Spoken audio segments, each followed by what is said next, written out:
여러분 어디에 가나 다 기둥이 있고 중심이 있습니다. 건물에도 여러분 중심이 있고 기둥이 있습니다. 직장에 가도 나라에도 중심이 있고 기둥이 있습니다. 가정에도 중심이 있고 기둥이 있습니다. 우리 사람도 우리 인생도 다 기둥이 있고 중심이 있습니다. 이 중심이 여러분 바로 서면은 어떤 비바람이 불어도 무너지지 않고 오래갑니다. 그런데 우리 중심은 저와 여러분들 눈에 잘 보이지가 않습니다. 눈에 잘 보이지 않지만 모든 것을 다 결정을 합니다. 이게 여러분 중요합니다. 우리 사람의 눈에 보이는 아름답고 화려한 것이 모든 것을 결정하는 것이 아니라 우리 사람의 눈에 보이지 않는 것이 눈에 보이는 모든 것을 다 결정을 한다. 그게 중심입니다. 건물을 지을 때에 가장 중요한 공사는 여러분 기초공사입니다. 땅을 파고 기초공사를 하는데 나중에 완공이 되고 나면은 우리 사람의 눈에 보이지 않습니다. 흙으로 다 가려집니다. 그런데 이 기초공사를 잘못하면은 아무리 멋진 건물도 나중에 무너집니다. 기둥이 약하면은 전체 하중을 여러분 버티지를 못합니다. 균형이 틀어지면은 건물은 기울게 되어 있습니다. 눈에 보이지 않는 중심이 눈에 보이는 모든 것을 다 결정합니다. 어떤 도시의 화려한 건물이 완공되었습니다. 겉으로 보기에는 아름답고 내부도 고급 자재로 여러분 잘 지었습니다. 그런데 몇 년 지난 후에 보니까 벽에 금이 가기 시작했는데 조사를 해보니까 기초가 약합니다. 겉으로 보기에는 웅장해 보이지만은 사람의 눈에 보이지 않는 그 중심이 잘못되었기 때문에 벽에 금이 가고 결국 그 건물을 철거를 했습니다. 사랑하는 성도 여러분, 우리의 인생도 마찬가지입니다. 겉으로 보기에는 성공한 것처럼 보입니다. 잘 사는 것처럼 보입니다. 그러나 중심이 약합니다. 모든 것을 다 잃어버리고 나중에 결국 무너지게 되어 있습니다. 사람들과 대화를 해보면 어떤 기둥을 세우고 어떤 집을 지어야 되는지 여러분 잘 모릅니다. 한마디로 말해서 그 사람의 중심이 없습니다. 우리 사람의 눈에 보이지 않는 중심이 모든 것을 여러분 다 결정하기 때문에 세상 살아갈 때 내 삶의 중심이 무엇인지 바로 알고 여러분 바로 세울 수 있기를 주의 이름으로 축원합니다. 1절 말씀을 읽어보면 천국이라는 단어가 나옵니다. 천국은 하나님의 나라를 의미합니다. 마태복음을 읽어보면 천국이 가까이 왔다라고 기록이 되고 마가복음을 읽어보면 하나님의 나라가 가까이 왔다라고 기록이 됐는데 표현만 다를 뿐이지 내용은 여러분 같습니다. 천국은 우리가 죽어서 가는 장소적인 개념이 강하고 하나님의 나라는 누구의 통치를 받고 있느냐 주권적인 의미가 더 강합니다. 중요한 것은 천국. 이 하나님의 나라에도 여러분 중심이 있는데 그 중심이 무엇이냐? 첫째는 예수 그리스도입니다. 따라합니다. 예수 그리스도다. 하나님 나라의 중심은 예수 그리스도입니다. 마가복음 1장 15절 말씀을 읽어보면 예수님이 공생의 첫 사역을 감당하면서 첫 성긴 뭐냐? 처음으로 하신 말씀은 때가 찼고 하나님의 나라가 가까이 왔다 라고 그렇게 말했습니다. 하나님의 나라가 가까이 왔다는 것은 이미 도달했다, 지금 임했다 라는 뜻입니다. 쉽게 말해서 하나님의 나라는 예수님이 인간의 몸으로 이 땅에 오심으로 말미암아 시작이 되었기 때문에 하나님의 나라 왕은 누구냐? 바로 예수 그리스도가 되십니다. 우리는 그분의 통치를 받는 하나님의 백성들 믿습니까 여러분? 마태복음 28장 18절 말씀을 읽어보면 하늘과 땅의 모든 권세를 내게 주셨으니 그러므로 너희는 가서 모든 민족으로 제자를 삼고 아버지와 아들과 성령의 이름으로 세례를 베풀고 내가 너에게 분부한 모든 것을 가르쳐 지키게 볼지어다 내가 세상 끝날까지 너희와 항상 함께 하리라 라고 기록이 되는데 여러분 이 말씀은 하나님의 나라 왕이 되시는 예수님이 왕권을 가지고 선포를 하신 것입니다. 여러분 인간은 죄로 인해서 하나님의 진노를 쌓고 하나님의 나라에서 쫓겨났습니다. 그러나 하나님이 저와 여러분들을 너무너무 사랑했어요. 독생자 예수님을 이 땅에 보내주셨고 예수님의 십자가 죽음과 부활을 통하여 구원의 길을 열어주었습니다. 그러므로 누구든지 예수님을 나의 구주로 믿기만 하면 멸망치 않고 영생의 복을 받습니다. 골로새서 1장 13절 말씀을 읽어보면 그가 우리를 흑암의 권세에서 건져내시고 그가 누굽니까? 하나님이십니다. 그의 사랑하는 아들의 나라로 옮기셨다라고 기록했는데 예수님을 나의 구주로 믿는 믿음으로 말미암아 우리는 구원을 받고 하나님의 나라에 들어갈 수 있게 됐습니다. 한마디로 말해서 하나님의 나라는 예수 그리스도를 중심으로 시작이 됐고 완성되고 다스려진다 라는 뜻입니다. 1절 말씀을 읽어보면 제자들이 예수님께 나와 천국에서 누가 제일 큽니까? 라고 질문을 했는데 여러분 이 크다라는 단어의 뜻이 뭐냐? 누가 중심이 됩니까? 이런 뜻입니다. 누가 천국에서 중심입니까?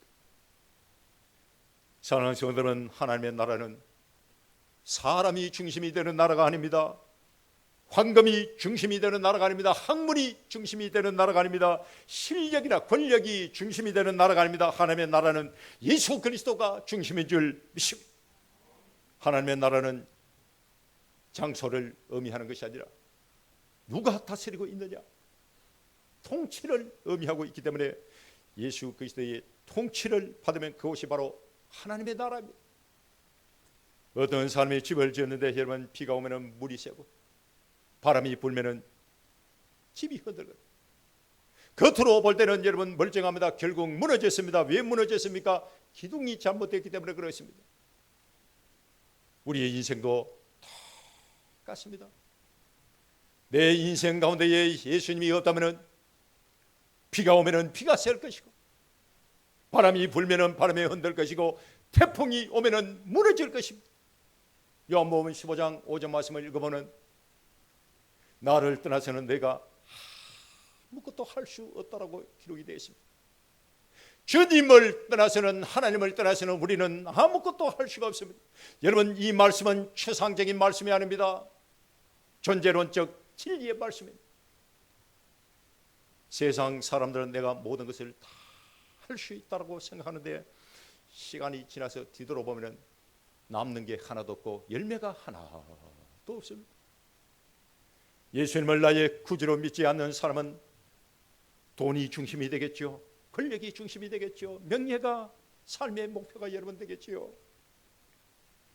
이런 사람들은 성공이나 아니면 인간관계 아니면 내 마음속에 있는 작은 자존심이라는 기둥을 붙들고 살아갑니다. 그런데 이런 모든 것은 다 변하고 무너지고 사라지고 배신함. 마태복음 7장을 읽어보면 모래 위에 지은 집이 나오는데 결국 어떻게 됩니까? 무너집니다. 중심이 약하면 바람에 흔들리고 무너지게 되어 있습니다. 사랑하는 성도 여러분, 이 세상 살아갈 때에 예수님이 내 인생 가운데 중심이 되시기를 주님으로 축원합니다. 가지는 나무에 꼭 붙어 있어야 살 수가 있듯이 생명이 공급되지 않으면 잎은 마르고 여러분 죽게 되어 있습니다. 예수님 없는 인생은 잘려나간 나뭇가지와 똑같습니다. 겉으로 보기에는 살아있는 것처럼 보이지만 속은 바짝 마르고 죽어가고 싶습니다. 세상적으로 성공하고 돈을 많이 벌고 권력을 가지고 있다 할지라도 마음은 항상 텅 비어있고 외롭습니다. 불안합니다. 왜 그렇습니까? 하나님으로부터 오는 생명이 끊어졌기 때문에 그렇습니다.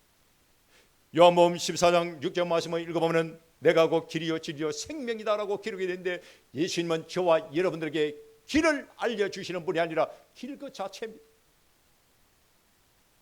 예수님이 없는 인생은 내가 무엇을 위해 살아야 되는지 목적도 없고 내가 어디로 가야 되는지 방향을 여러분 모릅니다. 모르기 때문에 내 안에 있는 욕망에 이끌려 가는 것, 감정에 이끌려 가는 것입니다. 잘못된 길을 걸어가다 보면 내가 아무리 노력을 해도 내가 아무리 열심히 살아도 열매가 없습니다. 여러분 열심히 살아도 열심히 노력하고 아무리 애쓰고 해도 결국 어떻게 무너지게 되어 있습니다. 로마서 6장 23절 말씀을 읽어보면 죄의 삭선 사망이다라고 기록이 되어 있습니다. 죄의 결과가 뭐냐? 사망이에요. 죄는 하나님과의 관계를 끊어버리고 결국 죽음과 심판으로 우리를 인도합니다. 예수님이 없는 인생은 죄 문제를 해결하지 못하기 때문에 결국 실패하고 맙니다. 여러분, 우리의 인생은 내가 얼마만큼 노력을 하고 내가 얼마나 열심히 살았느냐의 문제가 아닙니다. 누구와 연결이 되어 있느냐, 관계의 문제인 줄 믿습니다.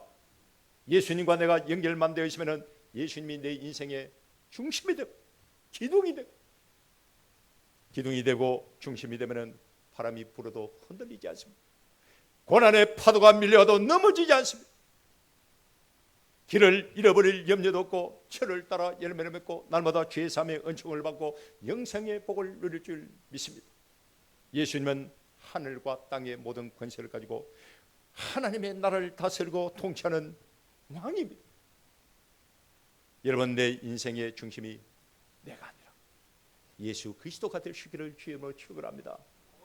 두 번째, 하나님 나라의 중심은 교회입니다. 따릅니다. 교회다. 마태복음 16장 18절 말씀을 읽어보면 내가 이 반석 위에 내 교회를 세우리니 음부의 권세가 이기지 못하리라 라고 주님이 말씀하셨는데, 예수님이 교회를 세우기 때문에 교회는 하나님 나라의 기둥, 하나님 나라의 중심이 돼요. 예수님이 교회의 머리가 되시고 교회는 예수님의 몸입니다. 교회는 예수 그리스도의 생명이 흐르는 장소입니다. 마태복음 28장 19절 말씀을 읽어보면 너희는 가서 모든 민족을 제자로 삼으라라고 기록이 되는데, 교회는 하나님의 나라를 선포하고 하나님의 나라를 확장하고 하나님의 나라를 가르치는 통로입니다. 여러분, 교회를 통하여 다음 세대를 가르치지 않으면 세상이 가르치게 되어 있습니다. 세상이 가르치는 것은 아주 혹독합니다. 날마다 경쟁을 해야 됩니다. 세상이 가르치는 곳에는 시기가 있고 질투가 있고 미움이 있습니다. 온갖 불의와 불법이 여러분 있습니다. 마음의 기쁨을 빼앗아갑니다. 여러분 가정에 있는 평안을 빼앗아갑니다. 이게 세상이 가르치는 것입니다. 교회를 통하여 예수님의 통치를 받지 아니하면 세상이 저와 여러분들을 지배할 것입니다. 세상의 지배를 받으면 살 소망이 끊어집니다. 교회는 하나님 나라의 모델 하우스입니다. 사도행전 2장을 읽어보면 하나님의 백성들이 날마다 모여서 예배하고 찬송하고 기도합니다. 서로 모여가지고 사랑하고 나누어집니다. 교회는 하나님의 나라가 통치하는 장소입니다.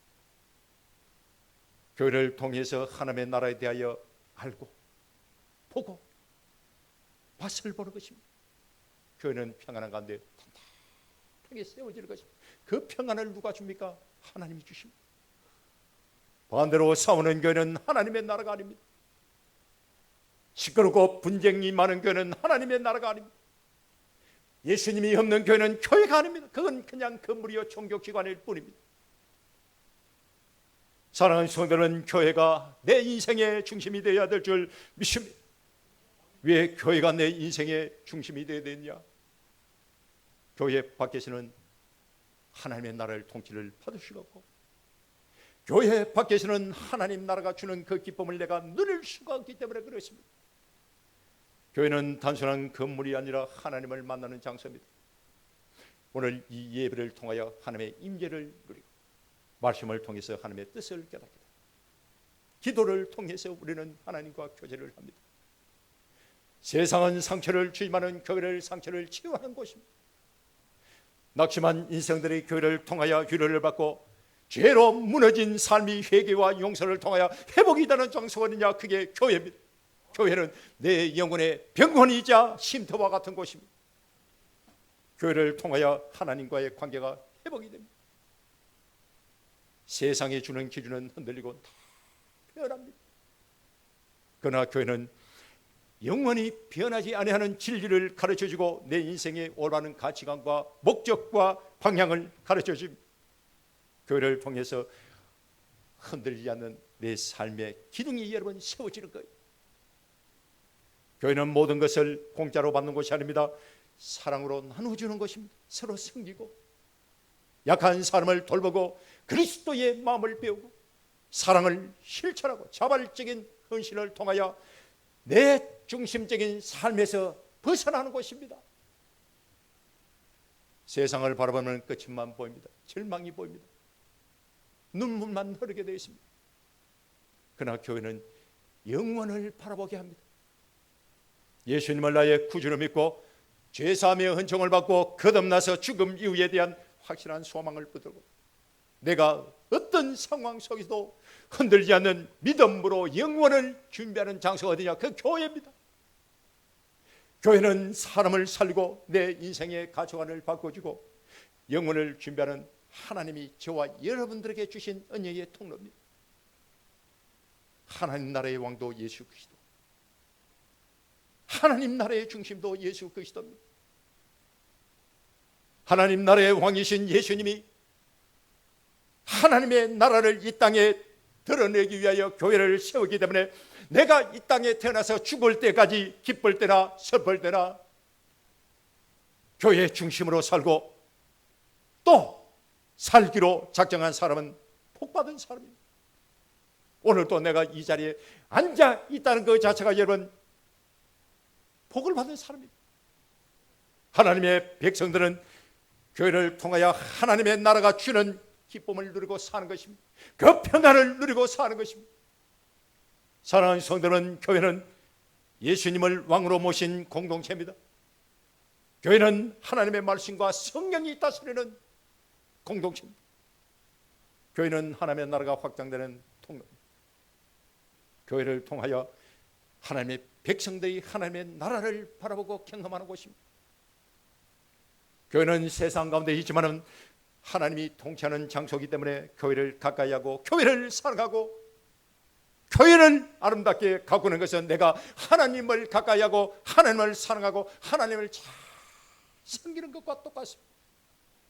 주님 앞에 가는 그날까지 교회가 내 인생의 중심이 되어서 하나님 주시는 기쁨과 평안을 다 누릴 수 있기를 주님으로 축원합니다. 세 번째 하나님 나라의 중심은 가정과 어린아이입니다. 따라합니다. 가정과 어린아이다.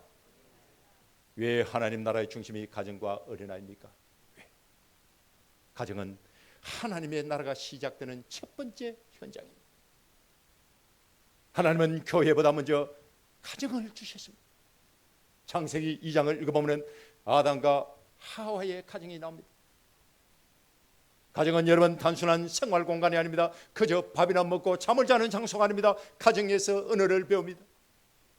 가정에서 사랑을 경험합니다. 관계를 통해서 질서를 배우는 것이 가정입니다. 중요한 것은 언어를 배우면서 신앙도 배웁니다. 사랑을 경험하면서 하나님의 사랑도 깨닫게 됩니다. 질서를 통해서 하나님의 통치를 배웁니다. 사람은 가정에서 만들어진다라는 말이 여러 번 있습니다. 아리스토텔레스는 인간은 관계적 존재다라고 말을 했는데 인간은 혼자 완성되지 않습니다. 반드시 관계를 통해서 만들어져 간다는 뜻입니다. 내가 누구인지, 나는 사랑받을 만한 가치가 있는 존재인지, 행복이 무엇인지 가정에서 배우고 느끼고 체험하는 것입니다. 가정이 건강하면 몸도 마음도 건강해지고 가정이 무너지면 그 사람이 가지고 있는 정체성도 흔들리게 되어 있습니다. 가정이 건강해야 됩니다. 가정은 감정의 언어를 배우는 학교입니다. 여러분 어릴 때부터 부모님과의 관계를 통하여 형성된 경험이 평생 인간관계를 좌우합니다. 결정합니다. 내가 잘못했을 때에 부모님의 반응이나 사랑의 표현이나 갈등을 해결하는 그 모든 방식이 어린 내 마음속에 감정의 언어로 내 마음속에 그대로 저장돼서 남아있습니다. 그게 어른이 되면 나타나게 되어 있습니다. 어릴 때부터 사랑을 많이 받고 자란 아이는 어른이 되어서도 사랑할 줄 알고 어릴 때부터 거절을 많이 당하고 욕을 많이 먹고 자란 어린 아이는 어린 되어서도 사람을 만나는 것이 두렵습니다. 사회생활이 제대로 될 수가 없습니다. 어떤 아이가 넘어져 훌었는데 아버지가 달려와서 이 사내 녀석이 이 울면 어떻게 하냐, 당장 울음을 거치라고 참아야지 라고 말해서 화음을 질렀습니다. 감정을 표현하지 못하도록 억압하는 거죠. 반대로 어떤 아버지는 달려와서 많이 아팠지라고 말하면서 끈 안아주고 아픈 부위에 하고 풀어주었습니다. 아픈 감정을 함께 나누는 거예요. 똑같은 상황이지만은 받아들이는 아이의 마음은 완전히 다릅니다. 중요한 것은 그때 그 순간은 차이가 없습니다. 똑같습니다. 그러나 10년 지나고 20년 지나고 30년 세월이 흐르고 난 다음에 어른이 되면 차이가 납니다. 사회학자 피터 베르그는 가정은 현실을 해석하는 틀이다라고 말을 했습니다. 무엇이 옳고 그른지, 무엇을 위하여 내가 살아야 되니 내 인생의 목표와 방향을 결정해 주는 것이 어디냐? 가정이라는 거예요. 가정에서 일어났던 사건이 기억이 되고 기억이 쌓이고 쌓여서 나중에 이야기가 됩니다. 가정이 따뜻하면 내 인생의 이야기도 따뜻할 것이고, 내가 살고 있는 가정이 차가우면 내 인생의 이야기도 차가울 것입니다. 가정은 책임과 희생을 배우는 훈련장입니다. 가정에는 기다림이 있잖아요. 아버지가 출근을 해다가 돌아올 때까지 아내가 기다리고 자녀들이 기다리고 있습니다. 자녀들이 학교 가면 부모님이 기다리고 있습니다. 기다림이 있습니다. 어려운 일이 있으면 온 가족이 참고 견딥니다. 좋은 일이 있으면 온 가족이 함께 웃고 슬픈 일이 있으면 함께 눈물을 흘립니다. 여러분, 사회는, 이 세상은 개인주의가 강하고 자기 중심적이지만 가정은 협동주의가 강합니다. 어릴 때부터 책임과 희생과 사랑을 배우는 장소가 가정입니다. 가정이 건강해야 됩니다. 중요한 것은 이 가정이 성경과 연결이 될 때, 주님과 연결이 될 때, 복음과 연결이 될 때 이 가정이 작은 교회가 됩니다. 신명기 6장 6절 말씀을 읽어보면 오늘 내가 내게 명하는 이 말씀을 너는 마음에 새기고 내 자녀들에게 부지런히 가르칩니다. 집에 앉았을 때든지 일어날 때든지 이 말씀을 강론할 것이며 라고 여러분 기록이 됐는데, 신앙을 교육하는 장소가 여러분 성전이 아닙니다. 가정입니다. 가정에서부터 부지런히 내 자녀들에게 하나님의 말씀을 강론해라, 가르쳐라. 교회는 일주일에 한두 시간만 가르칩니다. 그러나 가정은 24시간 가르칩니다. 신앙의 뿌리는 여러분 교회인 줄 알고 있는데 교회가 아닙니다. 가정입니다. 여러분들의 신앙이 자녀들에게 모판과 같습니다. 부모님의 신앙은 자녀들 신앙의 모판과 같고, 부모님의 삶은 말 한마디 하는 거, 행동하는 거, 사랑을 베푸는 이런 모든 것은 자녀들의 신학 교과서와 같습니다. 초대교회는 가정에서부터 시작이 됐습니다. 신앙은 가정이라는 강을 통하여 흘러가는 물과 같습니다. 어떻게 보면 가정은 살아있는 교회입니다. 가정은 하나님이 세운 최초의 공동체이며 저와 여러분들의 신앙이 전수되는 중심이기 때문에 교회의 본질이 가정에 그대로 있습니다. 그래서 많은 사람들이 가정이 무너지면 교회도 무너지고, 가정이 살아나면 교회도 살아나고 하나님의 나라도 확장된다라고 그렇게 말을 합니다. 어린아이가 하나님 나라의 중심입니다. 왜 어린아이가 하나님 나라의 중심이냐? 여러분, 하나님의 나라는 한 세대로 끝나는 나라가 아닙니다. 다음 세대를 통하여 계속 이어지고 연결이 됩니다. 시편 145편 4절 말씀을 읽어보면 대대로 주의 행하시는 일을 크게 찬양하며 주의 능한 일을 선포하리라 라고 하는데, 대대로 주의 행하시는 일, 대대로. 신앙은 흘러가는 물과 같습니다. 신앙은 대대로 계승하는 유산입니다. 가정이 무너지면 다음 세대가 무너지고, 다음 세대가 무너지면 모든 것이 다 무너지고 맙니다. 그래서 이 어린아이는 하나님 나라의 기둥, 하나님 나라의 중심이에요.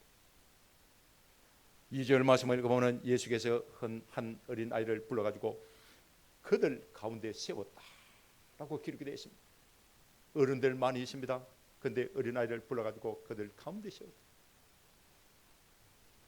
이 말씀은 예수님이 어린아이들 어른들 그냥 따라다니는 소모품 주변으로 여긴 것이 아니라 중심에 두었다 하는 뜻입니다. 중심에 두었다. 그리고 하는 말씀이 너희가 돌이켜 어린 아이들과 같이 되지 않으면 결단코 천국에 들어가지 못하리라 라고 그렇게 말씀했습니다. 여러분, 세상은 돈이나 권력이나 명예가 중심이 돼서 돌아갑니다. 그래서 사람이 가지고 있는 능력과 성과를 강조하고 끊임없이 자기 자신을 연마해두고 외모를 아름답게 가꿉니다. 경쟁을 해야 됩니다. 그러나 하나님의 나라는 다릅니다. 하나님의 나라는 어린 나이와 같이 하나님을 의지하는 사람만이 들어갈 수가 있습니다. 어떤 아이가 예수를 믿고 기도를 했습니다. 하나님, 오늘 학교에서 선생님한테 혼내지 말게 하시고 친구들과 잘 알고 집으로 돌아올 때 안전하게 잘 돌아올 수 있도록 하나님 도와주세요 라고 기도를 했습니다. 어른들이 들었을 때는 너 그게 기도냐? 당연한 걸 가지고 뭘 기도하느냐? 피자는 그냥 우스운 소리로 그냥 웃고만 아주 단순한 기도입니다.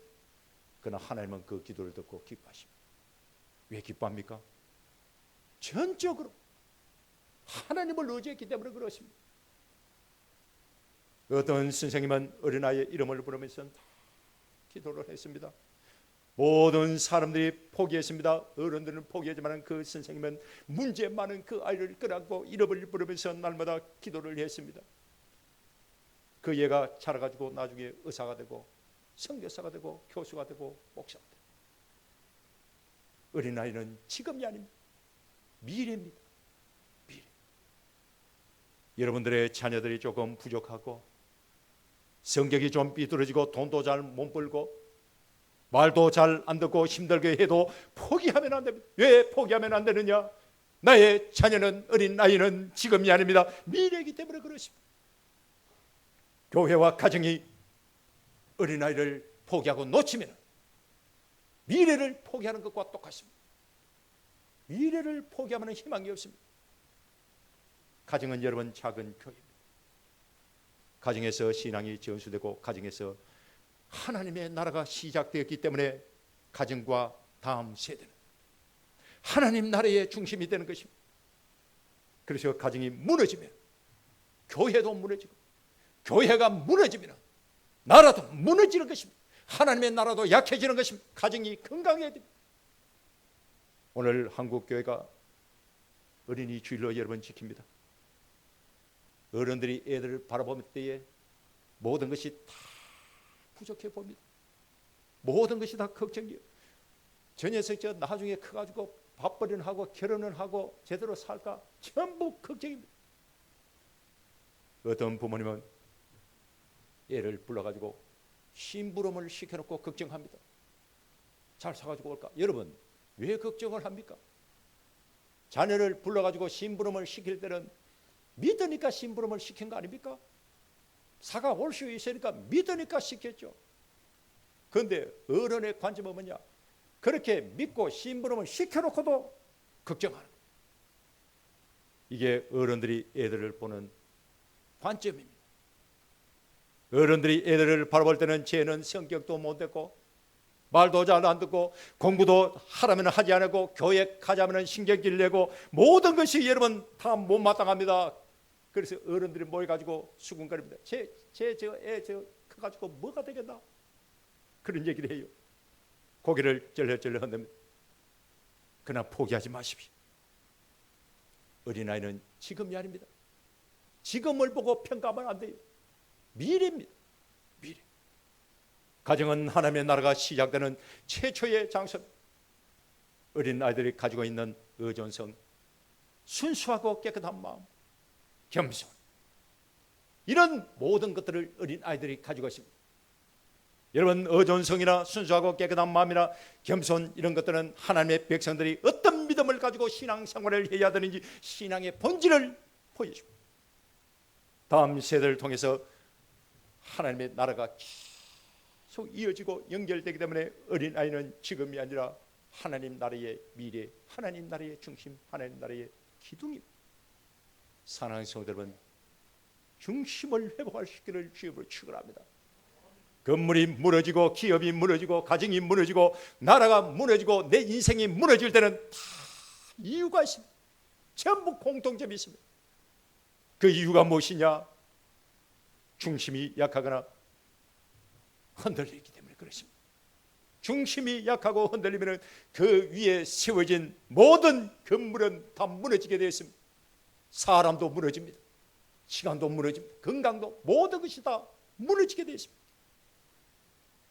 여러분 오늘 이 시대를 한번 바라보십시오. 가정이 흔들리고 있습니다. 신앙이 흔들립니다. 어린 아이들이 하나님을 믿지 않고 세상으로 달려가고 있습니다. 모든 것이 다 불안하잖아요. 절망적이잖아요. 중요한 것은 이것은 사회적인 문제가 아닙니다. 지탱하고 있는 중심이 흔들리고 있기 때문에 그렇습니다. 오늘 하나님이 저와 여러분들에게 말씀합니다. 기둥을 바로 세우고 중심을 바로 세워라. 기둥을 바로 세우고 중심을 바로 세우라.